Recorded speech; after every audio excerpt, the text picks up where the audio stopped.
السلام علیکم ورحمۃ اللہ وبرکاتہ۔ میں آپ کا دینیات ٹیچر رافت اللہ برق گورکھپوری آپ سے مخاطب ہوں۔ آپ اپنی دینیات کی کتاب میں صفحہ نمبر 55 سبق نمبر 13 جماعت کی نماز کھول لیں۔ جماعت کی نماز اس سبق میں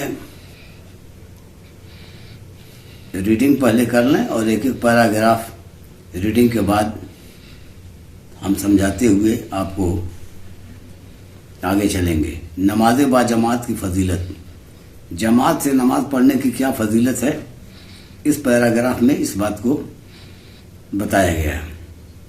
آپ پہلی لائن پر غور کریں، دیکھیں، ہم پانچوں وقت کی نماز جماعت سے مسجد میں پڑھتے ہیں اور کبھی جماعت نہیں چھوڑتے۔ اللہ کا حکم ہے نماز پڑھنے والوں کے ساتھ مل کر نماز پڑھو۔ پیارے رسول صلی اللہ علیہ وسلم نے بھی جماعت کی بہت زیادہ تاکید فرمائی ہے۔ خود پیارے رسول صلی اللہ علیہ وسلم نے ہمیشہ جماعت سے نماز پڑھی ہے اور زندگی بھر جماعت نہیں چھوڑی۔ ایک بار آپ صلی اللہ علیہ وسلم سخت بیمار تھے، مسجد تک جانے کی طاقت نہیں تھی۔ دو آدمیوں کے سہارے مسجد پہنچے اور جماعت سے نماز پڑھی۔ آپ صلی اللہ علیہ وسلم نے فرمایا، جماعت سے نماز پڑھنا تنہا نماز پڑھنے سے 27 درجے زیادہ بہتر ہے۔ یعنی اس کا مطلب یہ ہے کہ اگر آدمی جماعت سے نماز ادا کر رہا ہے تو تنہا نماز ادا کرنے سے 27 گنا زیادہ ثواب ملتا ہے۔ ابن ام مکتوم ایک نابینا صحابی تھے، یہ نام ہے ابن ام مکتوم، ایک نابینا صحابی تھے۔ ان کا کوئی ہاتھ پکڑنے والا نہیں تھا، مگر ان کو بھی آپ صلی اللہ علیہ وسلم نے جماعت سے نماز پڑھنے کا حکم دیا۔ یہ ابن ام مکتوم کا جو بیان آپ کے سامنے ہے، اس سے یہ بات اچھی طرح سے آپ سمجھ لیں کہ جماعت کے نماز کی فضیلت کو واضح کرنے کے لیے یہ بات یہاں درج ہے کہ ابن ام مکتوم ایک نابینا صحابی تھے، یعنی اندھے تھے، وہ راستہ دیکھ نہیں پاتے تھے، لیکن کوئی ہاتھ پکڑنے والا بھی نہیں تھا، مگر ان کو بھی آپ صلی اللہ علیہ وسلم نے حکم دیا کہ جماعت سے نماز پڑھیں۔ حضرت عبداللہ ابن مسعود رضی اللہ عنہ فرماتے ہیں کہ پیارے رسول صلی اللہ علیہ وسلم کے زمانے میں ہم سب ہمیشہ جماعت سے نماز پڑھتے تھے، صرف وہی لوگ جماعت میں نہ آتے جو انتہائی مریض ہوتے یا کھلے منافق ہوتے۔ جماعت کی نماز میں ہمارے لیے دین و دنیا کی بھلائی ہے۔ اس لائن سے پہلے ایک لفظ اوپر گزرا ہے کہ جماعت میں وہی لوگ نہیں آتے تھے جو انتہائی مریض ہوتے تھے یا کھلے منافق ہوتے تھے۔ یہ منافق کسے کہتے ہیں؟ منافق وہ لوگ ہیں جو اوپر سے تو کہتے ہیں کہ ہم اللہ رسول کی بات کو مان رہے ہیں اور ان کے حکم پر عمل کر رہے ہیں، لیکن اندر دل کے اندر ان کے ایسا نہیں ہوتا، وہ دل میں نہیں مانتے اور اوپر سے مانتے ہیں۔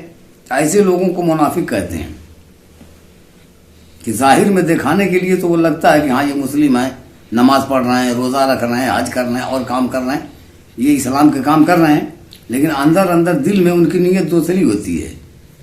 دل وہاں حاضر نہیں رہتا اور رجوع نہیں کرتا، بس اوپر سے دکھاوے کے لیے کرتے ہیں۔ تو جماعت کی نماز میں ہمارے لیے دین و دنیا کی بھلائی ہے۔ یہ دوسرا پیراگراف پڑھ رہا ہوں، اس پر آپ توجہ دیں۔ جماعت کی نماز میں ہمارے لیے دین و دنیا کی بھلائی ہے۔ پیارے رسول صلی اللہ علیہ وسلم نے فرمایا کہ آدمی کا جتنا وقت جماعت کے انتظار میں گزرتا ہے وہ سب نماز میں شمار ہوتا ہے۔ آپ صلی اللہ علیہ وسلم نے یہ بھی فرمایا کہ ان لوگوں کو خوشخبری سنا دو جو اندھیری راتوں میں جماعت سے نماز پڑھنے کے لیے مسجد جاتے ہیں کہ قیامت کے دن اللہ تعالیٰ انہیں روشنی بخشے گا۔ ایک دن سلیمان بن ابی حثمہ فجر کی نماز میں شریک نہ ہوئے۔ حضرت عمر رضی اللہ عنہ نے ان کے گھر حضرت عمر رضی اللہ عنہ ان کے گھر پوچھنے گئے. ان کی ماں نے کہا کہ سلیمان رات بھر نماز پڑھتے رہے، اس لیے فجر کے وقت ان کی آنکھ لگ گئی. حضرت عمر رضی اللہ عنہ نے فرمایا کہ اگر وہ رات بھر سوتے اور فجر کی نماز جماعت سے پڑھتے تو یہ رات بھر نفل پڑھنے سے زیادہ بہتر تھا. جو لوگ اذان سن کر جماعت سے نماز نہ پڑھیں اور انہیں کوئی عذر بھی نہ ہو، ان کی نماز قبول نہیں ہوتی. پیارے رسول صلی اللہ علیہ وسلم نے ایک مرتبہ فرمایا، میرا جی چاہتا ہے کہ کسی کو حکم دوں کہ لکڑیاں جمع کرے، پھر کسی کو اذان کا حکم دوں اور کسی سے کہوں کہ نماز پڑھائے، اور میں ان لوگوں کے گھروں میں جاؤں جو نماز پڑھنے نہیں آتے اور ان کے گھروں کو جلا دوں. آپ صلی اللہ علیہ وسلم نے یہ بھی فرمایا کہ اگر مجھے چھوٹے بچوں اور عورتوں کا خیال نہ ہوتا تو میں عشاء کی نماز پڑھتا اور خادموں کو حکم دیتا کہ ان کے گھروں کو آگ لگا دیں جو جماعت سے نماز پڑھنے کے لیے نہیں آتے. یہ جماعت سے نماز پڑھنے کے فضائل بیان کیے گئے ہیں کہ جماعت سے نماز پڑھنے کی یہ فضیلتیں ہیں، یہ اہمیت ہے. اس لیے چاہیے یہی کہ اذان سنتے ہی حاضر ہو جائے اور جماعت سے نماز ادا کی جائے. نماز با جماعت کے مسائل، جماعت سے نماز پڑھنے کے کیا مسائل ہیں، اس پیراگراف میں یہ بات بتائی گئی ہے. دیکھیں، اکثر لوگوں کے نزدیک جماعت سے نماز پڑھنا واجب ہے، بعض کے نزدیک سنت مؤکدہ ہے اور بعض فرض کہتے ہیں. کچھ بھی ہو، پیارے رسول صلی اللہ علیہ وسلم کے ان ارشادات کے بعد کون مسلمان ایسا ہوگا جو جماعت سے نماز نہ پڑھے گا اور پیارے رسول صلی اللہ علیہ وسلم کی نافرمانی کرے گا. جماعت کا طریقہ، اگر 2 آدمی بھی ہوں تب بھی جماعت بنا لینا چاہیے، لیکن 2 آدمی ہوں تو آگے پیچھے نہ کھڑے ہوں بلکہ برابر برابر کھڑے ہوں، اور اگر تیسرا شخص آ کر نماز میں شریک ہو تو یا تو مقتدی پیچھے ہٹ جائے یا امام آگے بڑھ جائے، جیسا موقع ہو. جماعت میں سب سے پہلے مردوں کی صف ہو، پھر بچوں کی اور سب سے آخر میں عورتوں کی. جماعت میں صفوں کو خوب درست کر لینا چاہیے، خوب مل مل کر کھڑے ہونا چاہیے. آپ صلی اللہ علیہ وسلم نے فرمایا، اللہ کے بندو صفیں خوب درست کر لیا کرو ورنہ اللہ تعالیٰ تمہارے دلوں میں اختلاف ڈال دے گا. اور فرمایا کہ اگر صفیں ٹیڑھی ہوں گی تو تمہارے دلوں میں بھی ٹیڑھاپن پیدا ہو جائے گا.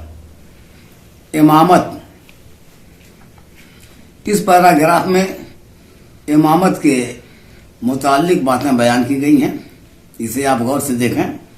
جماعت میں امام اس شخص کو بنانا چاہیے جو سب سے زیادہ قرآن شریف کا علم رکھتا ہو اور قرآن شریف اچھی طرح پڑھتا ہو. اس کے بعد وہ جو سنت کا علم رکھتا ہو. بغیر سوچے سمجھے ہر ایک کو امام بنا دینا مناسب نہیں. امام کو سردار کہتے ہیں اور مقتدی پیچھے چلنے والے کو. اسی شخص کو سردار بنانا چاہیے جو سرداری کے لائق ہو. ہر ایک کے پیچھے چلنا کوئی عقل مندی کا کام نہیں ہے.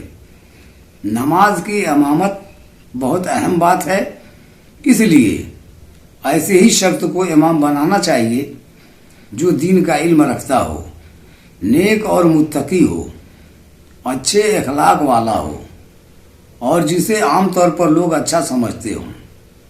کیونکہ جو شخص نماز میں ہمارا امام ہے وہی دنیاوی معاملات میں بھی ہمارا سردار اور رہنما ہے. پیارے رسول صلی اللہ علیہ وسلم کے بعد جب خلافت کا مسئلہ سامنے آیا تو حضرت عمر رضی اللہ عنہ نے سب سے پہلے حضرت ابو بکر رضی اللہ عنہ کے ہاتھ پر بیعت کی اور فرمایا کہ جب پیارے رسول صلی اللہ علیہ وسلم نے انہیں ہماری نماز کا امام بنایا تو پھر ہم انہیں زندگی کے ہر معاملے میں امام کیوں نہ بنائیں. ایسے لوگوں کو ہرگز امام نہ بنایا جائے جو جاہل ہوں، اخلاقی لحاظ سے پست ہوں، حلال حرام کی تمیز نہ رکھتے ہوں، یا جن کو امام بنانے میں لڑائی جھگڑے کا خطرہ ہو۔ امام کی ذمہ داری، اس پیراگراف میں یہ بات بتائی گئی ہے کہ امام کی ذمہ داریاں کیا ہیں۔ امام کو چاہیے کہ وہ نماز زیادہ لمبی نہ پڑھائے۔ جماعت میں ہر طرح کے لوگ ہوتے ہیں، کمزور، بوڑھے، بچے، عورتیں، ان سب کا خیال کرنا چاہیے کہ کہیں یہ پریشان نہ ہو جائیں۔ پیارے رسول صلی اللہ علیہ وسلم بعض اوقات لمبی نماز پڑھانی چاہتے بھی تو کسی بچے کے رونے کی آواز سن کر مختصر فرما دیتے کہ کہیں بچے کی ماں کو تکلیف نہ ہو۔ آپ صلی اللہ علیہ وسلم نے صحابہ کو ہدایت فرمائی کہ نماز مختصر پڑھائیں۔ یہ سبق ختم ہو گیا اور یہ آخری پیراگراف تک پڑھا دیا گیا۔ اب اس کے بعد یہ سوالوں کے جواب ہیں، یہ انشاءاللہ لکھوائے جائیں گے۔ اس کے بعد لکھ کر بھیجوں گا، آپ اسے نوٹ کر لیجئے گا، اور لکھنے کے بعد زبانی یاد بھی کر لینا ہے، اور پھر ہمیں سنائیے اور بتائیے۔ یہ معنی ہے، معنی و اشارات، اس میں 3 لفظ ہیں، تینوں لفظ کا معنی یاد کر لیجئے۔